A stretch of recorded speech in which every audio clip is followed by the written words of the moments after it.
Rice साहब, आप जनता के बीच में जा रहे हैं, जो उन्होंने होते के जो लोकल मसाइल हैं, मुद्दे हैं, समस्याएं हैं, किन पर बात कर रहे हैं आप? देखो, जो जनता के बीच अब हम 2024 के चुनाव में जा रहे हैं, वो हमारा सबसे अहम मुद्दा तो एजुकेशन पे, जैसे यूनिवर्सिटी हो गई, सबसे अहम मुद्दा हम यूनिवर्सिटी का लेके चलेंगे। जैसे हमारे पिनंगवा कस्बा काफ़ी गाँव लगते हैं, वहाँ तहसील नहीं है, लोगों को बड़ी परेशानी होती है आने में। रोडों की हालत जर्जर बनी हुई है। जैसे बड़कली टू होटल है, इसको हम 4 लाइन के लिए जैसे लड़ाई लड़के इसको 4 लाइन कराएंगे। एक हमारे जैसे जमालगढ़ बॉम्बे एक्सप्रेस वे को जोड़ता है, जमालगढ़ होते हुए, इसके लिए लड़ाई लड़के इसको 4 लाइन बनाएंगे। हमारे नहरी पानी नहीं है कुछ गाँवों में, जैसे सिंगार है, बीसरू, बड़का वगैरह, पैमा वगैरह, काफ़ी गाँव अभी रह चुके हैं, उनमें हमें नहरी पानी हर कीमत पे पहुंचाना। जैसे स्वास्थ्य में ले लो, जैसे हॉस्पिटलों में दवाई नहीं होती, पेशेंट मर जाते हैं, कभी डॉक्टर नहीं होता। तो हमारे तो विकास के मुद्दे हैं। जिस गांव में रास्ते नहीं है, बिल्कुल फिरनी में पानी भरा हुआ है, तो सारे मुद्दे हम विकास के लेके चल रहे हैं। और हमें अपने यहाँ विकास कराना, ज़्यादा से ज़्यादा कोशिश हमारे विकास के मुद्दों पर हो। पिछले कार्यकाल में आप विधायक रहे और सत्ता के साथ भी रहे, और आप चेयरमैन भी रहे वक्फ बोर्ड के, और आइंदा क्या उम्मीदें की जा सकती है और क्या करने का जो मंसूबा है, जो आपने कहा है एजुकेशन से हट के नहीं, विशेष तौर पर कोई एक क्रिएट किया हो मुद्दा यहाँ का, जो लोगों की जन समस्या हो और ज़मीन से जुड़ी हुई मसाइल हैं जिससे जूझते हैं? देखो, जन समस्या ये, जैसे पहले हम बने थे, हमने अब यहाँ जैसे सब डिवीज़न लाए, जैसे एसडीएम यहाँ बैठा, तो जनता की मेन समस्या थी कि क्योंकि ड्राइविंग लाइसेंस बनवाने के लिए भी झिरका लोगों को जाना पड़ता था। जैसे रेनीवेल का डिवीज़न आ गया, जैसे पानी की यहाँ बड़ी दिक्कत थी, पलवल जाना पड़ता था, वहाँ ऑफिस था, सारा उठा के यहाँ जैसे टिकवा दिया।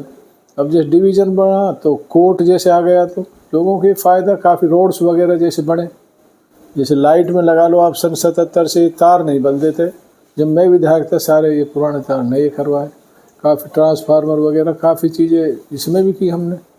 तो हमारा तो देखो, पानी का हो या बिजली का हो, जिस लाइट अब कम है, 2-3-33 kV हम यहाँ बनवाएंगे, जो लाइट की पूर्ति हो सके। हमारा तो विकास का मुद्दा है, हमें तो विकास कराना अपने इलाके का। जैसे हमारे बच्चे अब पढ़ लिख के भी बेरोज़गार हैं, हम दूसरी लाइन जा रहे हैं, कोई नशा कर रहा, कुछ कर रहा, तो यहाँ लड़ाई लड़के कोई रोज़गार के साधन लाएँ, या फैक्ट्री वगैरह जैसे बॉम्बे एक्सप्रेस वे से जुड़ रहा, इस तरीके से लोगों को रोज़गार मिले, ये मुद्दे हमारे रहेंगे। फैक्ट तो यही है कि नेता मुद्दे पर बात करें, लेकिन हम देख रहे हैं कि नेता एक दूसरे पर जाति कटाक्ष कर रहे हैं, और वो भी उसमें भी बहुत शिद्दत आ रही है। तो इसको आप किस नज़र से देख रहे हैं? लोग कह रहे हैं गुमराह करने वाली बात कर रहे हैं, मुद्दे पर नहीं कर रहे हैं, जबकि आपने पिछले 2-4 दिन पहले मंशूर जारी किया है, आपने जो करने जा रहे हैं। देखो, मुद्दे की बात यह है, जो दूसरे लोग कर रहे हैं, ये अपनी हार से बौखलाए हुए। जो पुराना विधानसभा की जनता, इसने मन अपना बना लिया है कि हमें वोट रईसा खान जी को देना है। तो जिस दिन इसने अनाप शनाप जो बकवास गाली वगैरह दी थी, वो उस दिन हमारी नामांकन था परसों, उस दिन का ये वाक़या है। तो अपनी हार से बौखला कर ये इस तरह का बयानबाजी दे रहे हैं। हमें तो कुछ नहीं करना, हमें सिर्फ एक ही मुद्दा रखना, विकास का, अपने इलाके का विकास, सुरक्षा, ये है हमारे मेन मुद्दे, हमें और किसी पॉइंट पे जाना नहीं। देखो, चुनाव चल रहा है और मैं जनता से एक ही अपील करूँगा, अपने विधानसभा के विकास के लिए, अपने बच्चों की भलाई के लिए अच्छी तरह से जानते हैं, मैं यही अपील करूँगा, इस बार मुझे मौका दें, क्योंकि जो पिछले 5 साल है वो बेकार गए। जो मौजूदा विधायक है वो कहीं फील्ड में नज़र नहीं आया, ना एक काम किया। जनता अच्छी तरीके से जान चुकी है, इन्होंने 40 साल में एक भी काम नहीं किया। मेरी तो यही अपील है, आने वाले समय में मुझे ज़्यादा से ज़्यादा वोटों से भारी बहुमत से जिताए, जो मैं विधानसभा में भी भारी भरकम आवाज़ से वहाँ बोल सकूँ। मौजूदा विधायक का कार्यकाल रहा है, उसके जो कार्यकाल को आप किस नज़र से देख रहे हैं? देखो, मौजूदा विधायक का जो कार्यकाल रहा है, इसका तो कोई नंबर तो है ही क्या, 0 से भी अगर कोई नीचे पॉइंट होता तो वो है इसका। 5 साल तक इलाके में कहीं सुख दुख में नज़र नहीं आया, विकास का एक काम नहीं किया। इसके आप क्वेश्चंस निकलवा लो विधानसभा से, इसके 10 क्वेश्चन नहीं है 5 साल में। तो ये विकास की बात का इसने तो कोई मुद्दा भी नहीं उठाया। हमारा रोड जो बड़कली रोड, ये ख़त्म हुआ पड़ा रोड, पीने का पानी नहीं है, नहरी पानी नहीं है, 3-3 साल पानी नहीं आता, आवाज़ इसने उठाई नहीं। ये तो घर बैठ के आराम से विधायक बन गए, जनता की वोट बटोर ली। एक भाई मैं अपोजिशन का हूँ, अरे अपोजिशन का तो विधानसभा में बोलने का तो सबका अधिकार है, वहाँ कम से कम हमारे मुद्दे तो रखो।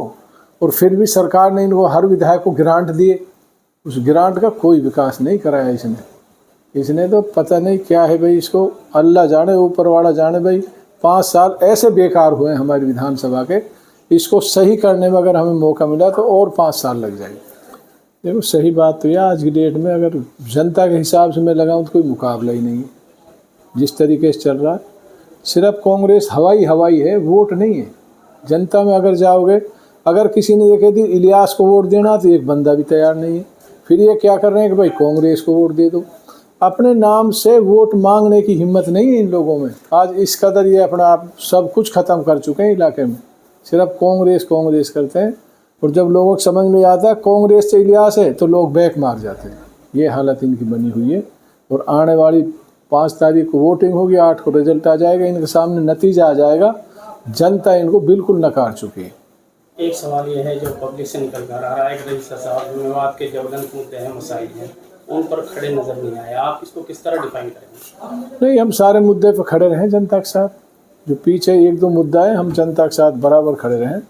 और मैं तो हमेशा 5 साल भी जनता के बीच में रहा हूँ। मैं तो सुबह से शाम तक यहाँ बैठता हूँ। आप बेशक सर्वे करा लें, मैं तो जनता के बीच ही रहा हूँ, जनता के बीच ही रहूँगा। जो भी नतीजा होगा अल्लाह ताला के हुक्म से वो हमें मंजूर है, लेकिन हम अपनी जनता को नहीं छोड़ेंगे। हम तो पुन्हाना विधानसभा की जनता के साथ। पुन्हाना में 22 ही आती है, जो आप भी उसमें दावा कर रहे हैं कि अच्छी खासी हमारी गिरफ्त तो पकड़ है और पैंठ मजबूत है। और दूसरे जो इलियास साहब हैं वो भी कह रहे हैं कि 22 तो हमारी है। क्या कहेंगे? 22 ही हमारी, उसकी क्या मतलब है? ये तो लोग सारे समझ चुके हैं 22 के। ये 50 साल में एक भी पत्थर नहीं है 22 में। कोई विकास की चीज़ नहीं लाया आज तक। पिनांगुआ में कोई बस अड्डा या कुछ नहीं बनवाया इसने। 22 क्यों है? शायद 22 पूरी बात समझ चुकी है। 50 साल तक लोगों को खूब इसने बहकाया। 2014 में जब हम जीते 22 ने अच्छी खासी हमें वोट दी। और आने वाले समय में 22 में इससे ज़्यादा वोट लेके मैं आऊँगा। अब टाइम कितना बचा आप देख लेना। लोगों का मन बिल्कुल इनसे ऊब चुका है। पुन्हाना विधानसभा की जनता है, आप उसको क्या पैगाम मैसेज देंगे इस मौके पर? देखो, मैं तो पुन्हाना विधानसभा की जनता से यही अपील करता हूँ, भाई मैं भी आपका बच्चा हूँ, भाई हूँ, बेटा हूँ। भाई एक मौका मुझे और दें। मैं पुन्हाना का विकास करना चाहता हूँ। मेरे तो दिल में एक ही ललक है कि यहाँ के बच्चे पढ़ें लिखें, अच्छी नौकरी करें, यहाँ स्वस्थ रहें, सब सारा बना रहे, 36 बिरादरी एक साथ रहे। यही मेरी अपील है यहाँ जनता से। शुक्रिया।